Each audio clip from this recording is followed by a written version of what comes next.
Bom dia, boa tarde, boa noite a todos e todas que estão assistindo a mais uma pílula do FIND.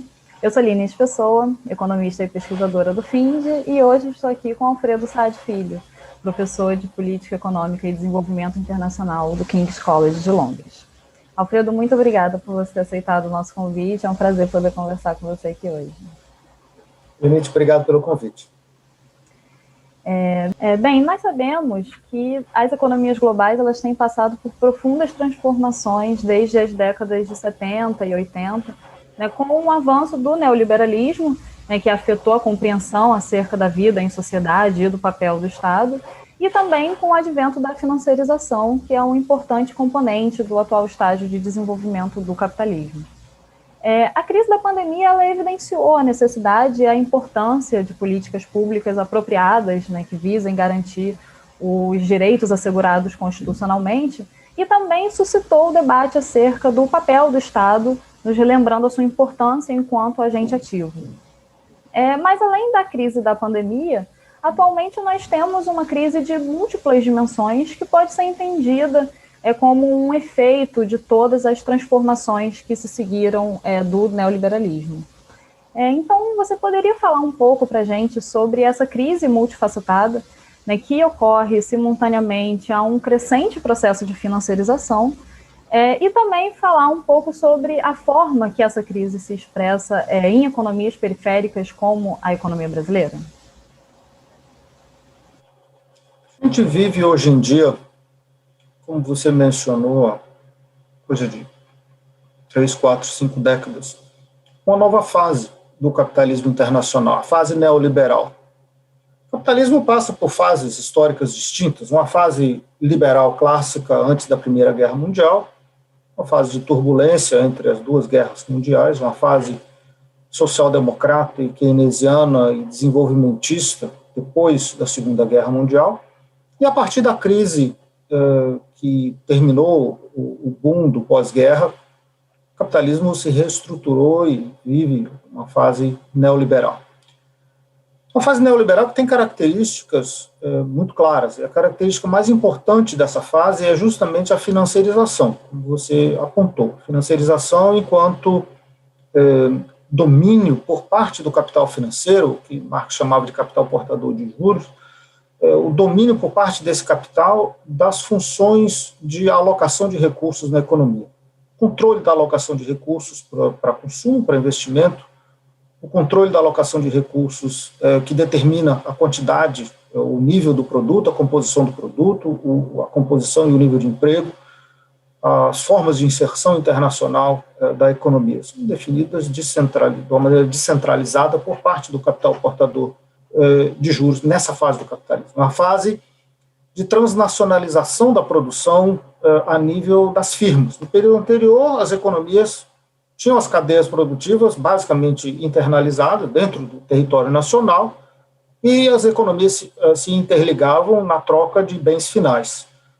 Hoje em dia, os processos produtivos se transnacionalizaram e as grandes trocas são a nível de insumos. Cada cadeia produtiva está em si internacionalizada. É um tipo diferente de integração internacional que se chama vulgarmente de globalização, mas ele é um aspecto importante do neoliberalismo.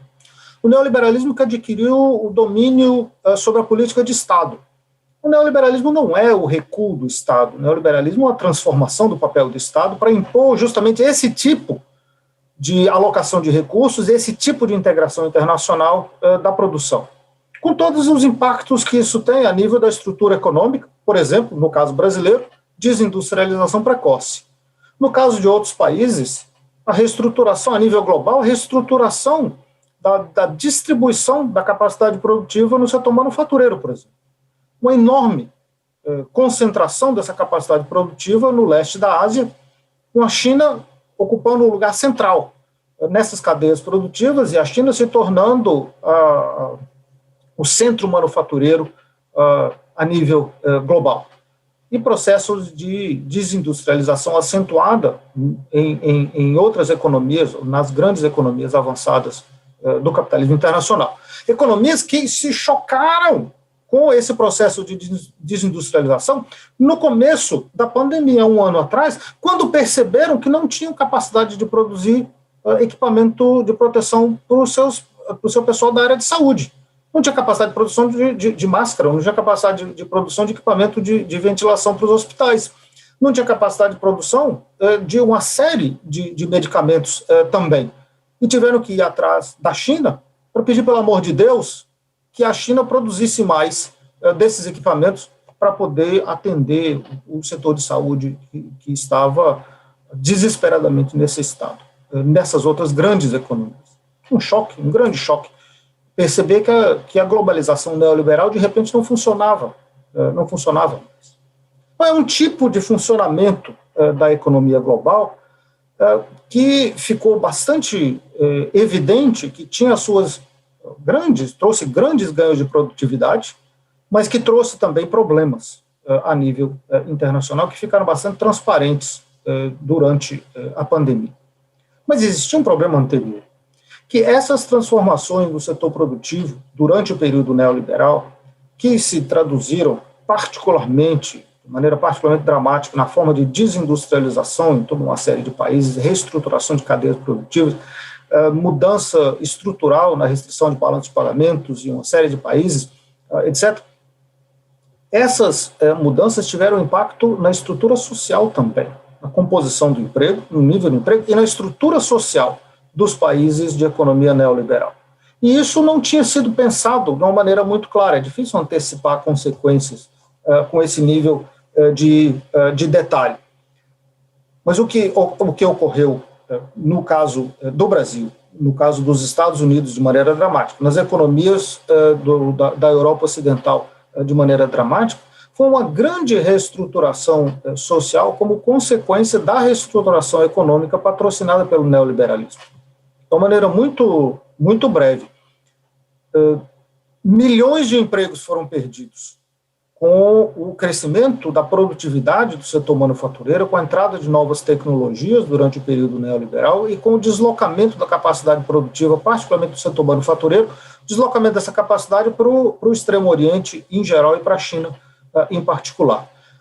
Carreiras profissionais inteiras desapareceram ou foram deslocadas internacionalmente. O mercado de trabalho se desestruturou deliberadamente, em grande medida, mas também por causa, como consequência desse deslocamento de capacidade produtiva.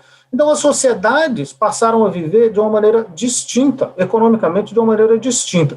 E isso trouxe um problema grave, que foi a informalização, a desestruturação do mercado de trabalho em economias que antes eram capazes de gerar emprego para as novas gerações e para os entrantes no mercado de trabalho. Subitamente se verificou que essas economias não eram mais capazes de gerar bons empregos, que as pessoas passavam cada vez mais a depender de empregos informais, empregos casuais, empregos precários, empregos com contrato de 0 hora, empregos da forma mais elementar possível, empregos que pagavam muito pouco e que não proporcionavam carreiras do mesmo nível daquelas que tinham sido eliminadas pelo neoliberalismo. Pela primeira vez na história do capitalismo, uma geração não pode ter a certeza de que os seus filhos vão se dar melhor economicamente do que essa própria geração. E isso tem implicações ideológicas muito grandes, que eu acho não foram ainda capturadas de uma maneira com a seriedade que precisam de ser entendidas. Pela primeira vez na história do capitalismo, o sacrifício de uma geração não vale mais a pena. Não vale mais a pena, porque você não pode mais dizer, eu me sacrifico porque os meus filhos vão viver melhor do que eu, para que os meus filhos vivam melhor do que eu, porque isso não é mais verdade. Está muito claro que isso não é mais verdade, e com isso o capitalismo, não só o neoliberalismo, o capitalismo perde legitimidade política, legitimidade ideológica. Isso é grave, tem um poder corrosivo importante. Mas a nível mais imediato, o que também se descobriu é que o neoliberalismo ele gerou ganhos de produtividade muito importantes e ele gerou uma recuperação da taxa de lucro também bastante importante, comparado com a baixa da taxa de lucro a partir de meados dos anos 60 até aproximadamente 1980, 82, depois a taxa de lucro começa a subir novamente. Um ganho trazido pelo neoliberalismo, mas esse ganho veio com a desaceleração das taxas de investimento e a desaceleração das taxas de crescimento do PIB, particularmente no Ocidente, nos países de renda média, inclusive, e o Brasil também, em particular, como um grande exemplo nesse sentido. Um país onde o crescimento econômico desacelerou, o mercado de trabalho se desestruturou e a economia não consegue gerar nem empregos, nem bem-estar, e passa a gerar sistematicamente enriquecimento dos ricos e empobrecimento da grande maioria da população. É um caso condensado do desastre do neoliberalismo a nível internacional.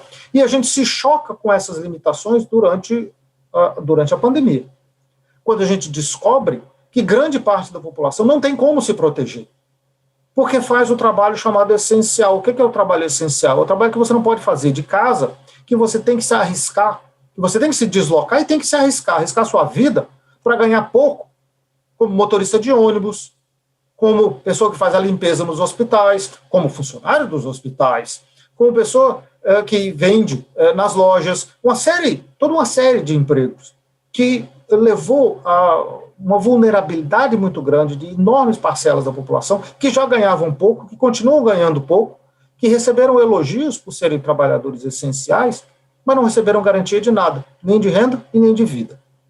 Então o neoliberalismo ficou muito desmascarado com isso, com a percepção desses custos que ele traz. E é de se esperar, a nível de esperança mesmo, que a percepção dessas consequências do neoliberalismo, das grandes consequências, a desindustrialização, ela é mesmo uma coisa que a gente quer enquanto nação? A forma de inserção do Brasil e de outros países a nível internacional, é isso? Tá certo isso? É isso mesmo que a gente quer enquanto nação? Até o nível menor. Esse tipo de mercado de trabalho, onde você tem centenas de milhares de pessoas ganhando a vida como motorista de Uber, é isso mesmo que você quer para o mercado de trabalho do seu país? Essa economia que você quer construir é uma economia completamente desestruturada, onde as pessoas vivem de emprego informal, vivem de contratos altamente voláteis e vulneráveis a todo tipo de variação de demanda? É isso mesmo que você quer para o seu país, para a sua sociedade? Essa é a economia que você quer construir? Então, esse tipo de autorreflexão, ele é muito importante. Uma pena que ela tenha chegado tão tarde. É uma pena, em particular, que ela tenha chegado na esteira de uma pandemia absolutamente horrível, pior pandemia nos últimos 100 anos. Mas é uma reflexão que é necessária. O neoliberalismo constrói a sociedade que a gente deseja, a sociedade na qual a gente quer viver, constrói a boa sociedade, o debate moral. Que sociedade que a gente quer? Então, esse tipo de discussão eu acho absolutamente fundamental, ele é central para o nosso futuro. E, em particular, se a gente vai falar sobre o futuro, o neoliberalismo constrói uma sociedade que tem a capacidade de enfrentar uma mudança climática? A resposta é clara, não. Porque o neoliberalismo acelerou dramaticamente as emissões de dióxido de carbono e não é capaz de enfrentar o problema da catástrofe ambiental, frente à qual a pandemia é uma brincadeira. É só um ensaio geral. Se a gente não consegue enfrentar a pandemia de maneira correta, de maneira decisiva, não vai conseguir enfrentar o problema de mudança climática. Então, o neoliberalismo ele é incompatível com o mercado de trabalho estável, ele é incompatível com a reprodução das gerações, absorvendo os ganhos de produtividade que são obtidos no local de trabalho. O neoliberalismo não traduz isso em mudança de padrão de vida, muito pelo contrário, mudança de padrão de vida só porque a gente já está em cima. Mas para a grande maioria da população que está por baixo, não. O neoliberalismo ele se demonstrou ser incompatível com a resolução do problema da pandemia do Covid-19. Os países mais neoliberais tiveram graves dificuldades de enfrentar a pandemia. E o neoliberalismo ele é incompatível com a resolução do problema da crise ambiental. Então, ele é um sistema de acumulação, ele é uma fase do capitalismo, ele é uma estrutura, um modo de existência do capitalismo internacional incompatível com a vida. E por isso ele deve ser removido, ele deve ser superado. E por isso alternativas têm que ser desenvolvidas têm que ser apoiadas e têm que ser promovidas para que a gente possa ter um novo sistema de acumulação, uma nova forma de convivência, uma nova forma de reprodução econômica e de reprodução social, que seja compatível com a preservação da vida e que seja compatível com a construção da sociedade onde a gente quer viver. Uma sociedade que precisa ser, por essa questão de vida, por uma questão de legitimidade, precisa ser democrática politicamente e precisa ser democrática economicamente também. O neoliberalismo ataca as duas formas de democracia de uma maneira muito profunda, e isso tem que ser resistido. E novas formas de existência social têm que ser desenvolvidas em torno desses eixos democráticos, para que a gente possa não só imediatamente enfrentar a pandemia, não só mais adiante enfrentar a questão da crise ambiental, mas que a gente possa construir sociedades sustentáveis e sociedades onde a gente gostaria de viver. Não onde a gente acontece de viver, mas onde a gente gostaria de viver, onde a gente se sente realizado enquanto pessoa. Esse é o desafio que a gente tem nesse momento, enquanto cidadãos. Cidadãos de países que, infelizmente, continuam, em muitos casos, presos nessa armadilha neoliberal, mas que precisam ser capazes de superar esses limites. Alfredo, muito obrigada mais uma vez por você ter aceitado o convite do FIND. Eu gostaria de convidar todos e todas para assistir as outras pílulas que estão disponíveis no nosso canal do YouTube e também nas redes sociais. Muito obrigada aos que nos assistiram, e vocês podem conhecer mais sobre o Grupo de Pesquisa em Financiarização e Desenvolvimento acessando o nosso site ou através das redes sociais também. Mais uma vez, muito obrigada, Alfredo. Obrigado, Lindsay.